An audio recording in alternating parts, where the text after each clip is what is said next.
Boa noite! Está no ar a edição desta quinta-feira do Jornal Caraça. E hoje você vai ver: reunião na Câmara dos Vereadores de Santa Bárbara decide por 9 votos a compra de mais vacinas para a população. São Gonçalo do Rio Abaixo acerta auxílio emergencial a Inês e a microempresários. Essas e outras notícias no jornal que está começando agora.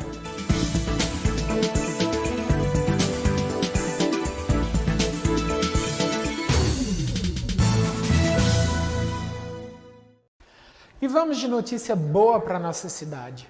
Ontem os vereadores da Câmara Municipal de Santa Bárbara se reuniram em uma sessão extraordinária no plenário para votarem no projeto de lei número 006/2021, de autoria do Poder Executivo, com a finalidade de adquirir vacinas para o combate à pandemia do coronavírus, medicamentos, insumos e equipamentos na área de saúde. O projeto foi aprovado por 9 votos a favor.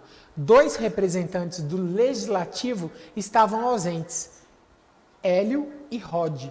No boletim divulgado ontem pela Prefeitura de Santa Bárbara, são confirmados 19 casos positivos em 24 horas. 1.642 pessoas estão infectadas nesse momento. A cidade já possui 18 óbitos e ainda informa que 100% dos leitos de UTI e enfermaria da cidade de Itabira já atingiram lotação máxima. Em Catas Altas, são 280 casos confirmados na cidade.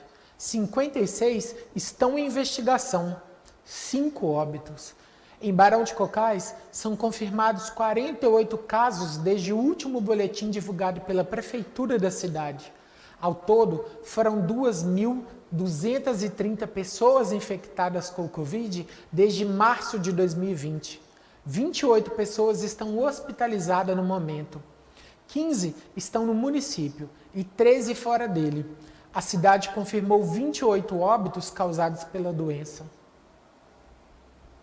A Secretaria de Educação do Estado de Minas Gerais determinou que todas as escolas da rede estadual em municípios inseridos na onda verde do Plano Minas Consciente devem permanecer fechadas, sem atendimento presencial à comunidade e funcionamento interno, considerando a decisão do Comitê Extraordinário Covid-19 publicada ontem. O prefeito Décio Geraldo dos Santos encaminhou na tarde desta última quarta-feira o projeto de lei 09/2021, pedindo autorização dos vereadores para que a Prefeitura de Barão de Cocais possa fazer parte do Consórcio Nacional de Vacina das cidades brasileiras, para a realização da compra de vacinas diretamente dos laboratórios. O movimento é liderado pela Frente Nacional de Prefeitos.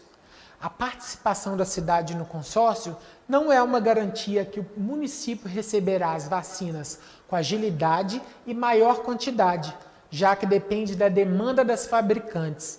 A ratificação foi votada ontem e venceu por unanimidade. E vejam só essa notícia que veio da cidade de Barbacena. Na noite desta quarta-feira, durante uma operação policial desencadeada no bairro Floresta, a equipe compareceu no hospital regional, onde a assistente social alegou que o menor deu entrada relatando ter ingerido entorpecentes e, após o procedimento cirúrgico pela equipe médica, foram retirados do estômago do paciente 19 pedras de crack. Conforme registro policial, no dia anterior, o menor de 17 anos tentou fugir de uma abordagem se escondendo em uma residência. Porém, foi localizado, mas não estava em posse de nenhum produto ilícito. Em entrevista, o adolescente relatou ao perceber a presença policial e, para se esquivar do flagrante, havia engolido as pedras de crack, que seriam vendidas em um bairro da cidade. Em São Gonçalo, microempreendedores e microempresas vão poder receber um auxílio financeiro durante a onda roxa. Veja mais informações. O prefeito de São Gonçalo, Nozinho, e o vice Leandro de Castro reuniram-se com o presidente da Câmara Municipal, Diego José Ribeiro, e com secretários municipais de Trabalho e Desenvolvimento Social, Desenvolvimento Econômico, Planejamento, Governo e Procuradoria Jurídica, para o acerto de ajuda aos microempreendedores individuais e microempresas do município. O objetivo é minimizar os impactos provocados pelas restrições da onda roxa, imposta pelo governo do estado. Segundo o prefeito, os microempresários vão receber o auxílio retroativo desde o dia 10 de março, quando foi publicado o decreto. O projeto de lei será enviado à Câmara Municipal para ser votado e para a abertura de crédito suplementar. No próximo sábado, dia 20, acontece mais um drive-thru de vacinação em Santa Bárbara.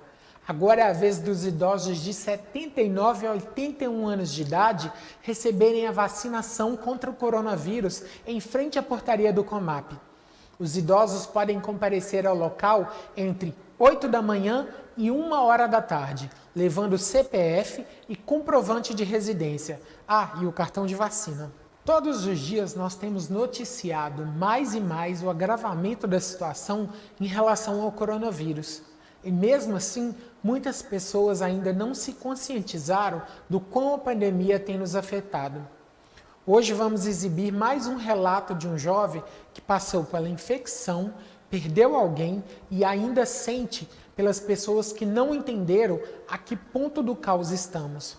Acompanhe. Ao longo de 2019, de 2020 foi um ano bem complicado para todo mundo devido à situação, mas em julho de 2020, tudo se agravou para minha família.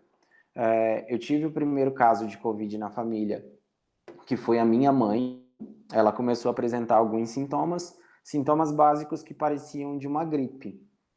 E aí ela procurou auxílio na unidade médica particular e ninguém queria fazer um teste de Covid nela, porque os principais sintomas ela não tinha febre, ela não tinha falta de ar, né? Então tudo dizia que era uma simples dengue, não era nem uma gripe, era uma dengue. Fizeram um teste de dengue hemorrágica, zika, vírus, vários testes nela, na unidade particular, e não queriam fazer o de Covid.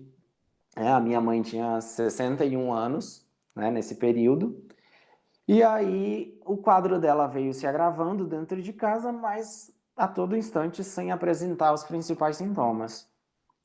Só que quando foi por volta do dia 7 de julho, eu me lembro bem desse dia, porque teve um acontecimento aqui em casa, então essa data acabou me marcando. Ela começou a reclamar que ela estava tendo uma certa dificuldade para respirar, né? Mas estava tudo tranquilo, ela começou a fazer uma nebulização, a nebulização supria a necessidade dela, até que no dia 11 de julho, eu estava na casa dos meus tios e ela me ligou me pedindo para vir para casa para acompanhar ela até o hospital, ela e o meu pai, porque meu pai ela tinha 61 e o meu pai 64. E aí nisso, eu vindo para cá, para casa dela, no meio do caminho ela me ligou, porque ela já estava sentindo muita falta de ar, e ela foi para o hospital público que era referência no Distrito Federal, né? E aí, chegando lá, eles na hora, pelos sintomas dela, já começaram a internação dela e fizeram o teste de Covid nela. Até então, ninguém na família tinha feito um teste de Covid.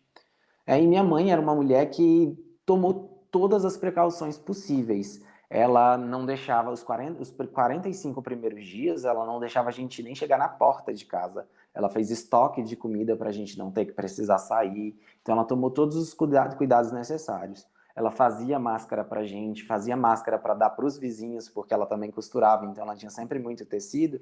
Ela fazia, colocava num saquinho e passava pela janela para os vizinhos, que a gente mora em condomínio. Ela mandava todo dia mensagem para os vizinhos: você tem máscara? Se não tem, toma. Sabe, ela fazia, sem cobrar nada. E aí ela internou. E eu, até então, não tinha sintomas nenhum, exceto um que hoje eu consigo reparar, que foi a diarreia. Eu estava com uma diarreia que não passava. Há muito tempo. Assim que a minha mãe começou a apresentar alguns sintomas similares de gripe, eu comecei com essa diarreia. Mas até então, Não levei em consideração, até porque eu não tinha nem me atentado que a diarreia era um dos sintomas da Covid também, né? Quando foi no dia 11, a minha mãe internou. Quando foi no dia 15, até então a gente tinha contato com a minha mãe através do celular, porque ela podia usar o telefone enquanto ela estava internada. A gente já não tinha contato com ela presencial. Quando foi no dia 15 de julho, ela fez a intubação. E aí ela foi colocada em coma induzido e a gente não teve mais contato com ela. Nisso eu fiquei pulando da minha casa, onde eu morava, para a casa dela, sempre para poder lavar a casa dela, abrir a casa dela, porque o meu pai também já não estava ficando aqui. O meu pai estava ficando na casa do meu irmão, que era mais próximo ao hospital, caso precisasse correr para lá, né? E aí eu fiquei nessas duas casas pulando de um canto para o outro. Quando foi no dia 15, ela entubou. No dia 18, o meu pai também internou com Covid. E aí a minha mãe foi internada com 55% do pulmão comprometido e ele com 25%. Só que ele não precisou entubar. Ela precisou. Quando foi 4 dias depois, no dia 22 de julho, o meu tio, o irmão da minha mãe, que é rodoviário, começou a apresentar os mesmos sintomas no mesmo nível da minha mãe. E aí eu levei ele o tempo inteiro batendo o pé que queria ser atendido numa rede particular, de qual ele tem um convênio, e do mesmo jeito, a postura no hospital era a mesma que tiveram com a minha mãe. A gente não vai fazer o exame se ele não apresentar os principais sintomas por mais de 5 dias. E aí ele tinha 3 dias que ele não conseguia respirar direito, eu catei o meu tio pelo braço e levei ele no hospital público onde a minha mãe estava internada. Na hora que eu cheguei também já correram com ele para internação, porque fizeram uma tomografia do pulmão dele e deu que ele já estava com 50% do pulmão comprometido. Eu já percebendo alguns sintomas em mim, além da diarreia, porque eu comecei a perceber que eu estava ficando bem enfadigado. Quando eu me mexia rápido, se eu tentasse até mesmo falar rápido, eu não sentia uma falta de ar. Eu sentia que se eu tentasse respirar e viesse uma rajada de ar muito forte, eu não conseguia receber aquele ar. E aí eu peguei e no hospital mesmo, enquanto eu fazia a internação do meu tio, eu menti para o pessoal da equipe médica e falei que eu estava com outros sintomas piores. E eles fizeram o meu exame e deu que eu estava com Covid também, com 25% do meu pulmão também comprometido. Já, então o meu nível também, devido a estar nessa correria de cuidar de casa, cuidar de tudo, eu não conseguia perceber o nível que eu estava já de gravidade da doença. Mas graças a Deus eu não precisei internar. Nisso eu liguei para minha tia, esposa do meu tio, pedi para ela vir fazer o exame também, ela foi, fez os exames, ela foi 100% assintomática. Mas nesse período eu fiquei na correria, cuidando da minha casa, da casa do meu tio e da casa da minha mãe. Eu, eu admito que eu não consegui fazer o isolamento social completo, de passar os 15 dias trancados dentro de casa, porque eu tinha essa necessidade de cuidar também das outras duas casas. Né? Eu não, era eu cuidando de tudo, era eu cuidando das contas da minha mãe, eu cuidando das contas do meu pai, eu cuidando das contas do meu tio. Eu tenho outros irmãos, mas o do meu irmão do meio, a esposa bateu o pé que ele não sairia de dentro de casa por nada, porque ela era do grupo de risco, não permitiu e ele não saiu. O outro tem a vida dele estruturada com um filho, então ele precisava sustentar a casa, então ele tinha que ir trabalhar, não tinha condição de estar fazendo tudo isso, então sobrou para mim. Então eu tive que, durante todo esse processo, passar por essa correria de vir, cuidar da minha casa, que tinha 1 mês que eu tinha alugado, cuidar da casa da minha mãe, cuidar da casa do meu tio, sabe? E manteve e sobreviver sobre todo esse turbilhão de ter 6 pessoas, porque além de tudo, meu primo também pegou, e o meu primo também ficou com 25% do pulmão comprometido. Só que ele, assim como eu, não precisou ser internado, né? O meu tio, ele passou. O meu pai, ele passou 16 dias internado, né? O meu tio, ele passou 15 dias. Não, ele passou 17 dias, ele passou um dia a mais que o meu pai. 17 dias. E a minha mãe, ela ficou internada por 58 dias, né? Logo após a intubação, ela foi intubada no dia 15 de julho, ela foi intubada. No dia 31 de julho, tiraram a intubação e fizeram a traqueostomia nela, né? E ela ficou do dia 31 de julho até o dia 2 de setembro internada e ela veio a óbito. Infelizmente, ela não resistiu. O pulmão dela estava muito comprometido. Ela já estava curada da Covid, mas as sequelas que a doença deixou foi muito grave, né? Apesar dessa correria, eu comecei a sentir essa dificuldade na assimilação de receber o oxigênio, ou quando eu me movimentava muito rápido, eu perdi o meu olfato, eu tive a diarreia, eu tinha uma dor de cabeça muito intensa, né? Por causa de todo o estresse, eu não conseguia dormir. Pra você ter ideia, eu passei 3 dias direto tomando Rivotril e o Rivotril não me apagava. Ele não conseguiu me apagar porque foi muito estressante, sabe? Foi muito difícil todo esse período. Eu doente, tendo que cuidar de outros doentes, sabe? E de uma forma que é inexplicável, porque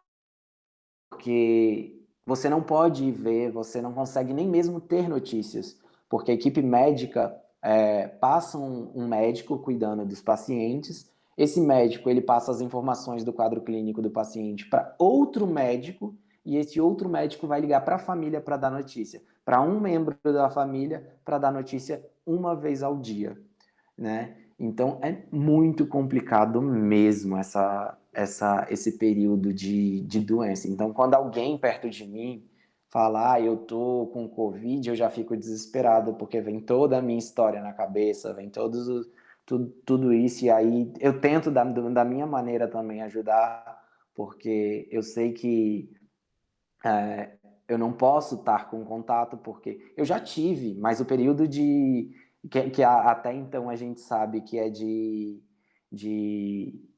imunidade é de 3 meses, né, após a contaminação, após você se curar. Então, assim, já tem 6 meses que isso aconteceu. Mas eu tento ainda ajudar. Olha, se você precisar, principalmente quem tem mãe viva, porque para mim me dói. Hoje eu sei o quanto faz falta a minha mãe. Principalmente para quem tem a mãe viva, eu falo, olha, se você precisar, eu vou aí, levo uma compra, eu pego um boleto para pagar, eu faço o que puder, mas não deixa sua mãe chegar, não deixa seus parentes, por favor, fica dentro de casa, fica trancado.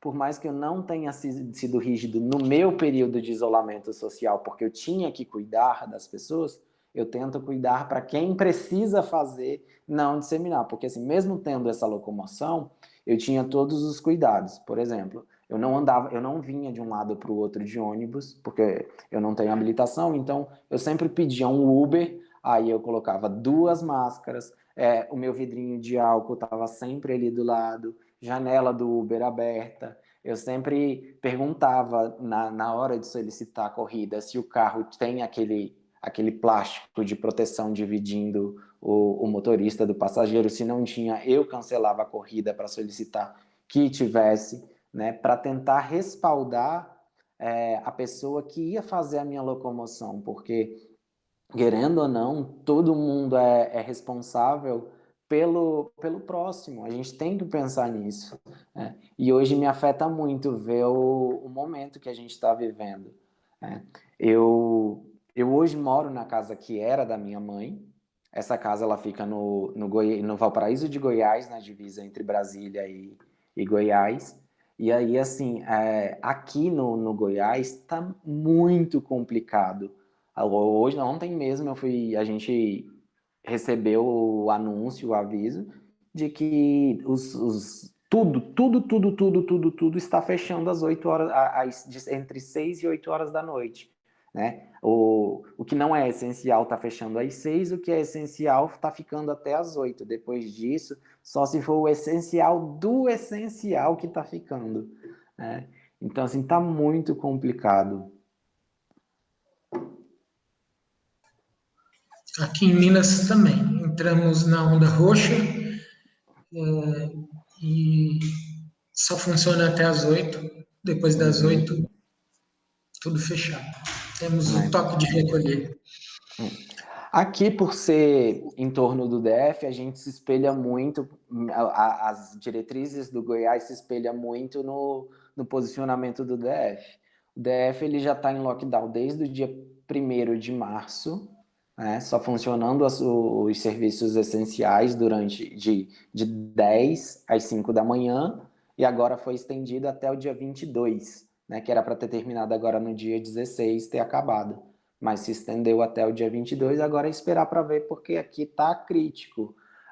Hospital já sem leito, nem na rede privada você encontra mais leito disponível, então está muito complicado, sabe? Chega a ser engraçado a ver, a pensar em tudo, porque muita gente sendo irresponsável, né? Só que também tem aquelas pessoas que, por obrigação, são irresponsáveis. Né? Outro dia mesmo eu vi um meme na internet de um pessoal brincando, falando: não pode aglomerar fazendo festa, então eu vou fazer a minha festa de aniversário dentro do ônibus, porque no ônibus pode aglomerar. Né? Porque, assim, infelizmente, os ônibus estão a cada dia mais lotados. E nesse período, está sendo reduzido aqui frota de ônibus, em vez de estar se aumentando a frota para tentar facilitar a locomoção com menor número de gente, não, eles estão tirando o ônibus, está cada vez mais lotado. E infelizmente o pessoal precisa trabalhar, porque ou morre de Covid ou morre de fome. Né? Não é todo mundo que tem a condição de fazer esse isolamento, de se manter em casa em lockdown, em quarentena, né? Então, infelizmente, a gente precisa trabalhar e a gente não tem um apoio da base que a gente deveria ter, que é do governo. Isso é terrível, isso sinceramente me estressa. Somos dois. Wilton, deixa um recado para quem está assistindo a gente e ainda não se conscientizou da gravidade da situação. Olha, gente, hoje, 6 meses depois, eu até falando isso agora eu me arrepio. Eu consigo falar com um pouco mais de naturalidade sobre a perda da minha mãe.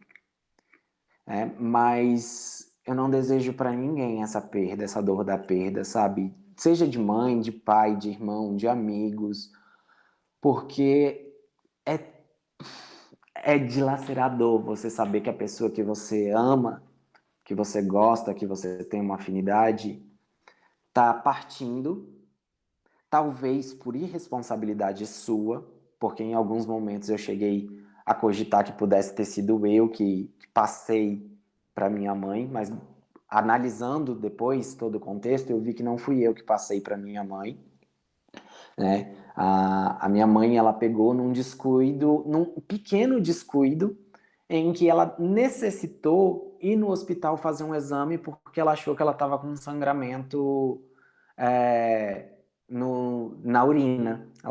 Ela achou que ela estava urinando sangue, por ela já ter mais de 60 anos, ela ficou preocupada e ela precisou ir ao hospital. Foi o único momento que ela se descuidou. Eu até brincava chamando minha mãe de a louca do álcool gel. Né? E foi nesse mínimo descuido. Então, assim, não queira sentir isso, gente. Não queira mesmo ter essa preocupação de, tipo, será que eu fui o responsável pela perda da minha mãe? Será que fui eu? Porque hoje é impossível você saber de onde veio, né? Então, só bota a mão na consciência. Se você não quer fazer esse isolamento por você, faça por ele. Faça pelas pessoas que você ama. Esse é o meu recado. Muito obrigado. Eu tenho certeza que esse depoimento seu vai tocar muitas pessoas e vai fazer diferença. Espero que faça, porque ai, dói todo dia. Eu tô aqui agora na casa dela e por 2 meses eu dormi no chão da sala, só eu e um travesseiro, deitado no lugar onde eu sempre ficava deitado no chão enquanto ela bordava. e por 2 meses eu dormi nesse lugar esperando que ela entrasse por essa porta. Então, assim, não queira, gente, não queira sentir essa dor. Não queira. Não queira mesmo. Veja agora a previsão do tempo para esta sexta-feira. Em Santa Bárbara, sol e aumento de nuvens pela manhã, pancadas de chuva à tarde e à noite. A máxima fica em torno dos 30 graus e mínima de 18. Em Catas Altas, o sol aparece entre nuvens pela manhã. À tarde e à noite, possibilidade de pancada de chuva. Máxima de 29 graus e mínima de 18. Em Barão de Cocais, o céu fica coberto de nuvens, mas o sol aparece durante a manhã e à tarde pancada de chuvas. Máxima de 29 graus e mínima de 18. E o Jornal Caraça vai ficando por aqui, mas você pode mandar sua sugestão de pauta, seu elogio, sua crítica através das nossas redes sociais. O Instagram é Jornal Caraça e nosso número de WhatsApp é 31 99814 5311 99814 5311. Tenham todos uma boa noite, se cuidem e até amanhã.